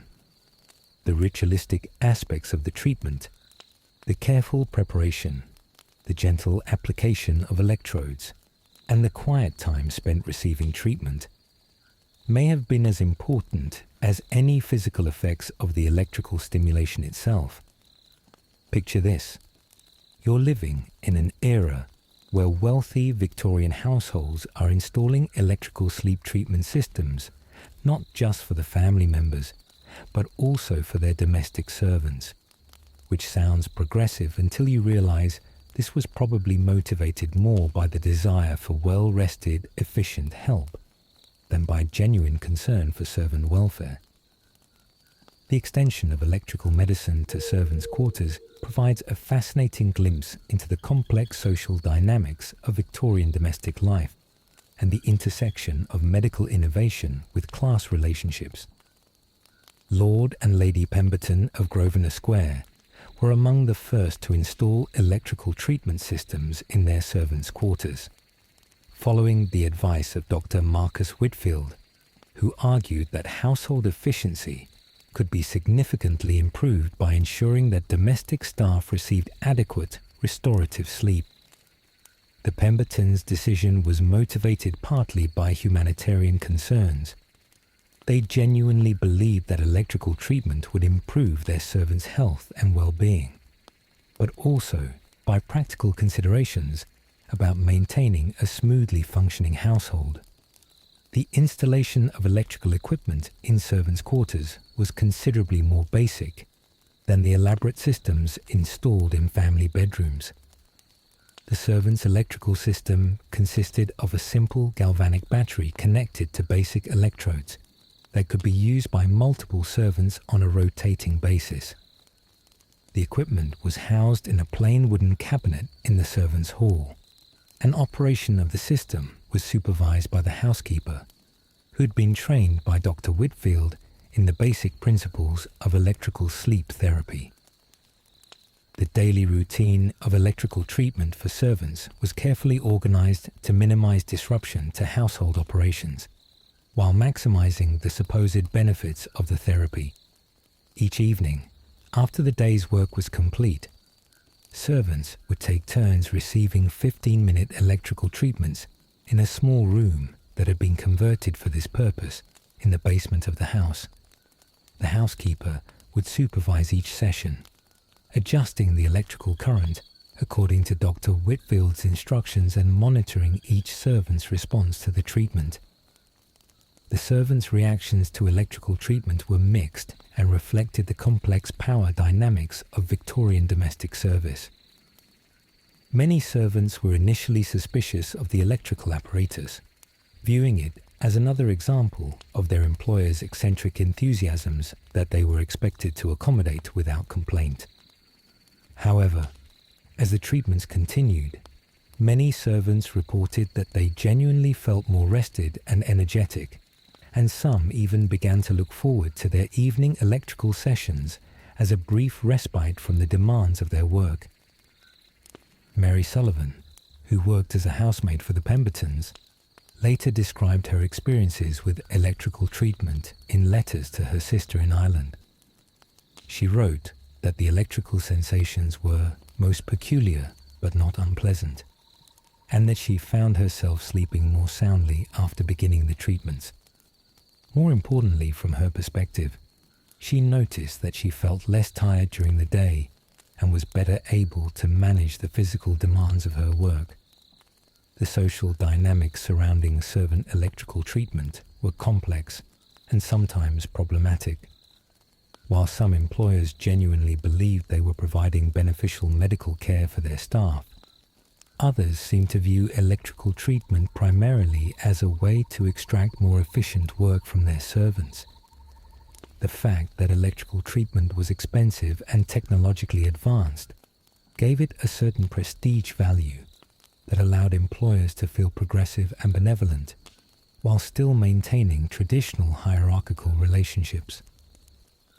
Dr. Whitfield observed that electrical treatment seemed to be particularly beneficial for servants who worked in large households where the demands of their positions were especially stressful. Kitchen maids who had to rise before dawn to begin food preparation. Footmen who were required to be available at all hours. And ladies' maids who had to maintain complex schedules often reported significant improvements in their sleep patterns and overall energy levels after beginning electrical treatment. The economics of servant electrical treatment were carefully calculated by household managers who had to balance the cost of the equipment and treatments against the potential benefits of having more rested and efficient staff. The initial investment in electrical apparatus was considerable, but many employers found that the improved performance of their servants justified the expense. Servants who received electrical treatment were often more reliable, less prone to illness, and better able to handle the demanding schedules of Victorian domestic service. The success of electrical treatment in servants' quarters led to its adoption in other institutional settings where large numbers of people lived and worked in close proximity. Some factory owners began providing electrical sleep treatment for their workers, arguing that well-rested employees were more productive and less prone to accidents. Similarly, some boarding schools and charitable institutions experimented with electrical treatment as a way to improve the health and behavior of their residents. The cultural impact of servant electrical treatment extended beyond the immediate effects on household operations. The sight of domestic staff receiving the same type of advanced medical treatment that was available to their employers helped to blur some of the traditional boundaries between social classes, at least in the realm of medical care. While servants obviously did not receive the same elaborate electrical treatments that were provided to family members, the fact that they received any electrical treatment at all represented a significant departure from traditional approaches to servant welfare. The practice of providing electrical sleep treatment for domestic servants also reflected broader changes in Victorian attitudes toward health, efficiency, and social responsibility. The belief that employers had an obligation to ensure the health and well-being of their staff was becoming more widespread, driven partly by humanitarian concerns and partly by the practical recognition that healthy, well-rested servants were more valuable to their employers.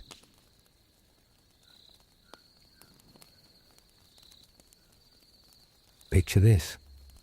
You're strolling through the grand exhibition halls of South Kensington on a misty November afternoon in 1887, where the most ambitious electrical physicians of the Victorian era have gathered to showcase their sleep-inducing apparatus to an eager public. The Great London Electrical Sleep Exposition represented the pinnacle of Victorian electrical medicine's popularity and provides us with a fascinating snapshot of how electrical sleep treatment had evolved from experimental therapy to fashionable spectacle.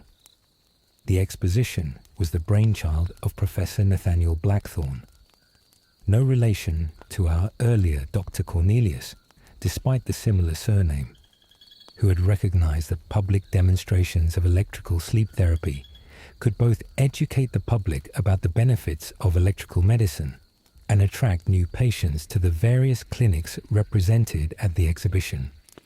The massive Crystal Palace-inspired structure that housed the exposition was specially constructed for the event, with separate pavilions for different types of the electrical sleep apparatus and demonstration areas where visitors could observe actual treatments being administered.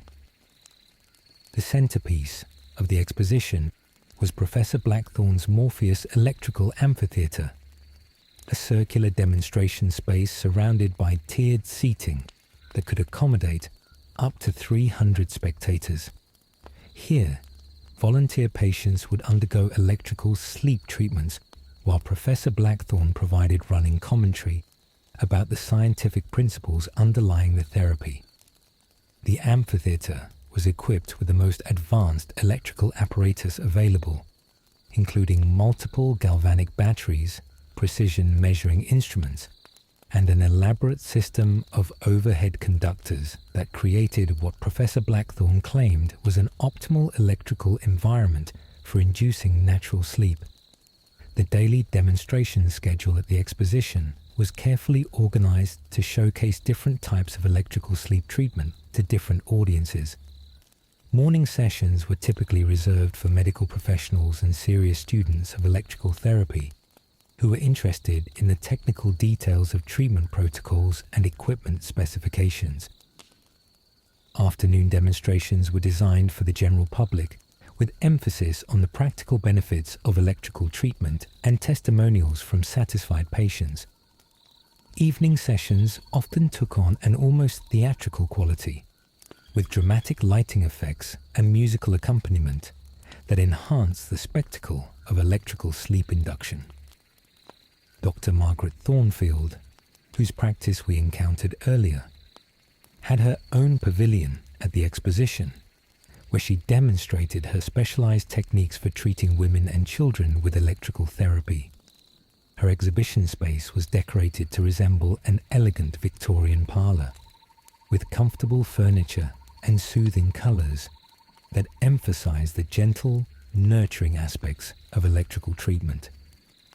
Dr. Thornfield's demonstrations typically included detailed explanations of how electrical therapy could address the particular sleep problems that affected Victorian women, from the nervous exhaustion caused by social obligations to the sleep disruptions associated with various female complaints. The most popular attraction at the exposition was undoubtedly the Public Electrical Sleep Challenge, in which volunteers from the audience could experience electrical sleep treatment for themselves under carefully controlled conditions. Participants would be connected to mild electrical apparatus, while spectators observed their responses to different types of electrical stimulation. Many volunteers reported feeling deeply relaxed during the demonstration, and some even appeared to fall into genuine sleep while connected to the electrical equipment, much to the amazement and delight of the watching crowds. The commercial aspects of the exposition were as important as the educational demonstrations. Each pavilion included displays of electrical equipment that could be purchased for home use, from simple portable devices for occasional treatment to elaborate systems suitable for installation in private bedrooms. Sales representatives from various electrical equipment manufacturers were on hand to explain the features and benefits of their products, and many visitors left the exposition with orders for electrical apparatus that would be delivered and installed in their homes. The social dynamics of the exposition reflected the complex attitudes that Victorian society held toward electrical medicine. The event attracted a fascinating mix of visitors, from serious medical professionals seeking to evaluate new treatment methods, to curiosity seekers who were drawn by the novelty and spectacle of electrical demonstration. Wealthy patients who had already experienced electrical treatment often attended to learn about new developments in the field, while those who were considering electrical therapy for the first time could observe treatments being administered and speak with experienced practitioners. The press coverage of the exposition was extensive and generally favourable, with newspapers across Britain publishing detailed accounts of the various electrical demonstrations and the impressive apparatus on display. The medical press was somewhat more cautious, with several journals publishing articles that praised the scientific rigour of some demonstrations while expressing concern about the commercial motivations underlying others. The popular press was uniformly enthusiastic, with reporters describing the exposition as a glimpse into the medical future and predicting that electrical sleep treatment would soon become as common as any other household amenity. The success of the London Exposition led to similar events in other major cities across Britain and Europe. Edinburgh hosted a Scottish electrical medicine exhibition in 1888, while Paris organised an elaborate Exposition Internationale de l'électricité médicale that attracted visitors from across the continent. These events helped to spread knowledge of electrical sleep treatment and contributed to the international exchange of ideas and techniques among electrical medicine practitioners. Let's talk about what happened when entrepreneurial practitioners took electrical sleep therapy on the road, creating travelling exhibitions that brought the wonders of electrical medicine to provincial towns and rural areas that would otherwise never have experienced such advanced medical technology. These travelling shows represented both the democratization of electrical medicine and its transformation from serious medical treatment into popular entertainment.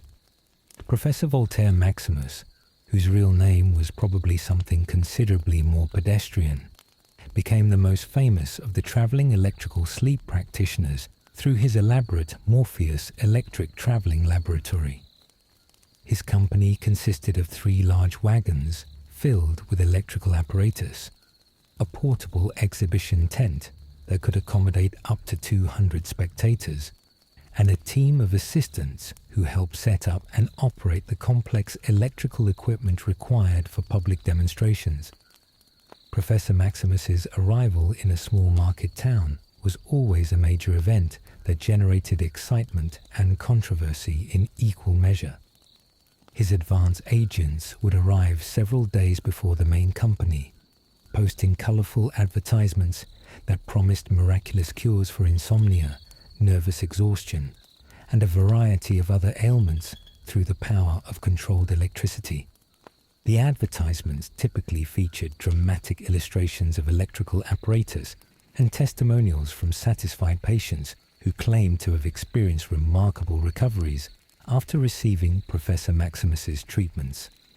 The setup process for Professor Maximus's electrical sleep demonstrations was itself a spectacle that drew curious crowds. His assistants would spend an entire day assembling the exhibition tent and installing the electrical equipment, creating an impressive display of gleaming brass instruments, crackling electrical devices, and mysterious scientific apparatus.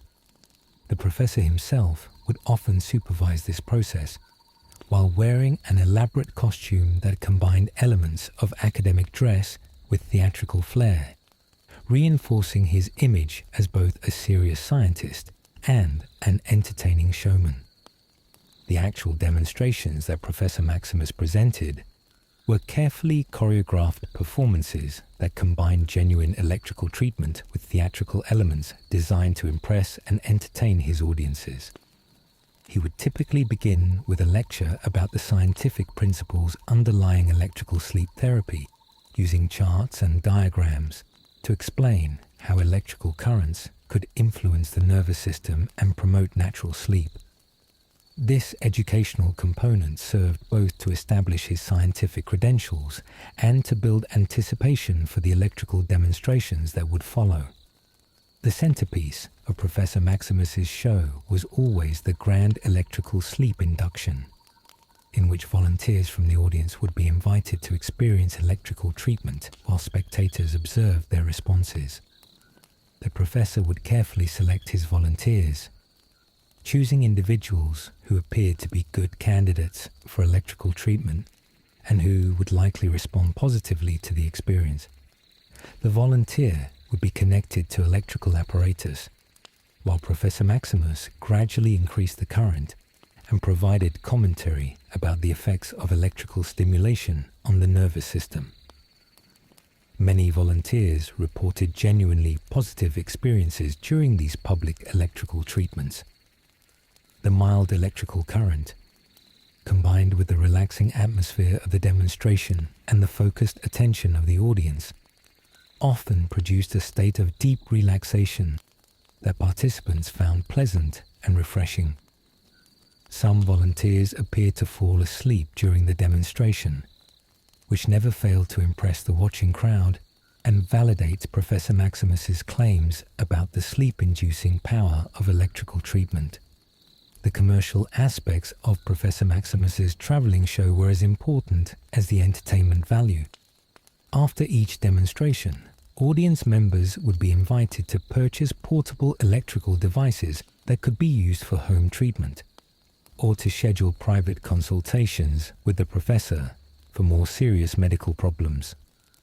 Many rural residents who had never before encountered advanced medical technology were impressed by the sophisticated electrical apparatus and willing to pay premium prices for what they believed was cutting-edge medical treatment. The social impact of traveling electrical sleep shows extended far beyond their immediate commercial success. For many people living in rural areas or small towns, these demonstrations provided their first exposure to the possibilities of electrical medicine and modern scientific thinking more generally. The shows helped to spread awareness of electrical treatment and contributed to growing public acceptance of the idea that electricity could be used for healing purposes. The medical establishment's response to traveling electrical sleep shows was complex and often contradictory.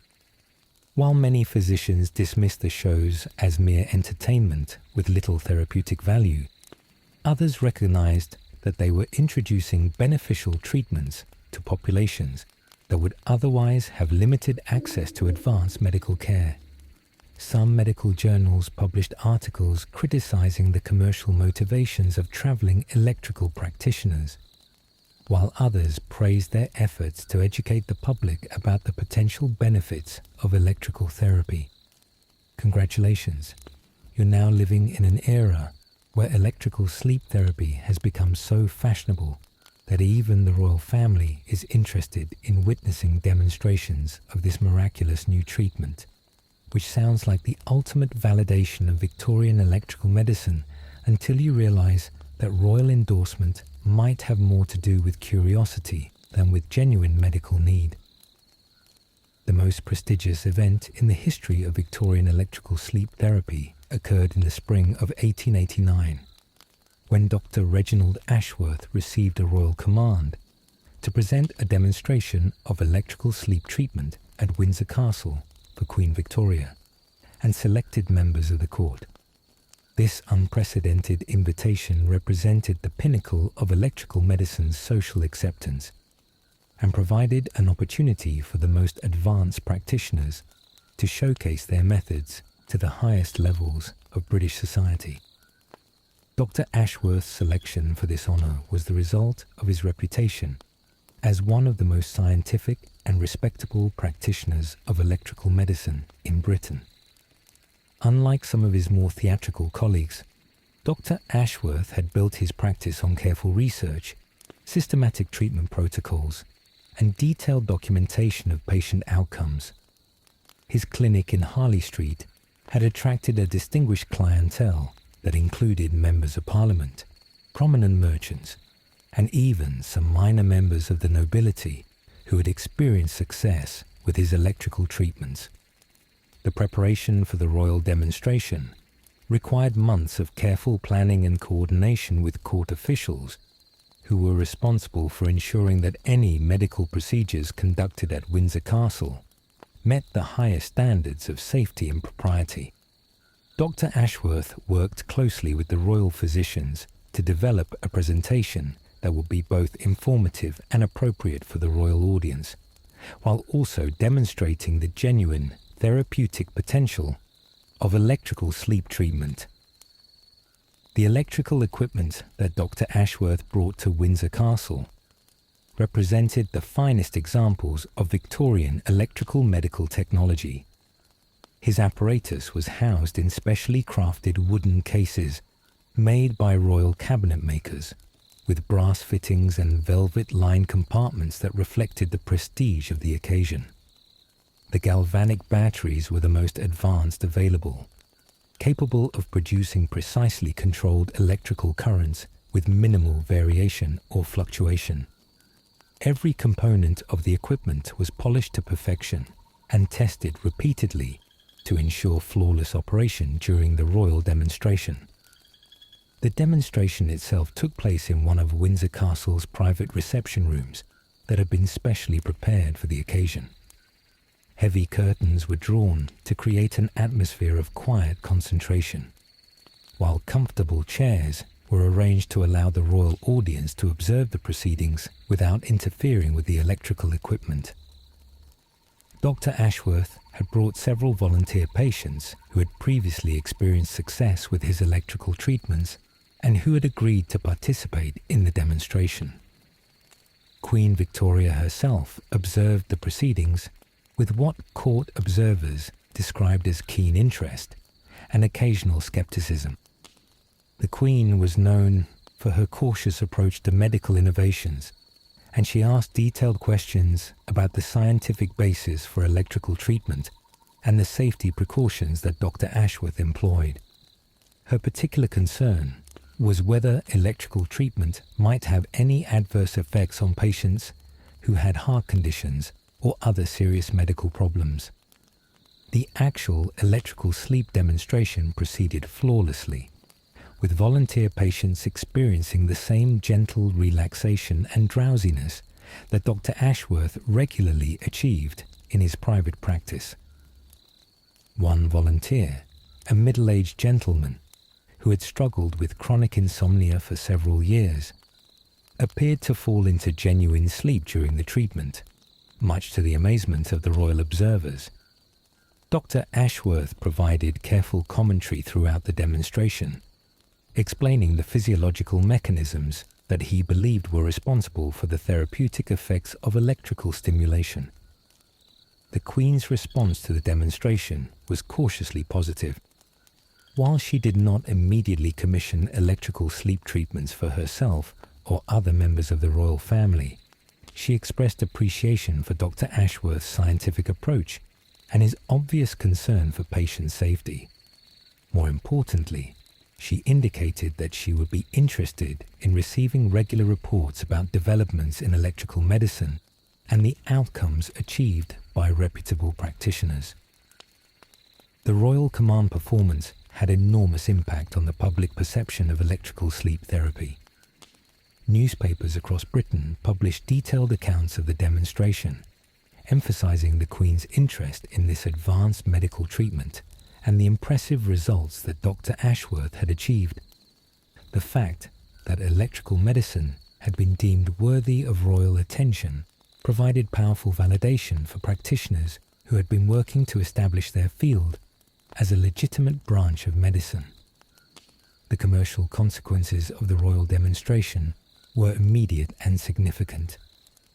Dr. Ashworth's practice was flooded with requests for appointments from patients who wanted to experience the same type of electrical treatment that had been presented to the Queen. Other electrical medicine practitioners found that they could attract new patients simply by mentioning the Royal Command performance and emphasizing their connection to the same type of treatment that had received royal approval. The long-term impact of royal attention to electrical sleep therapy extended beyond immediate commercial success to influence the development of electrical medicine as a legitimate medical specialty. The demonstration at Windsor Castle helped to establish electrical treatment as a respectable field of medical practice, rather than an experimental therapy of questionable value. This legitimacy encouraged more physicians to explore electrical methods and contributed to the continued development of electrical medical technology throughout the remainder of the Victorian era.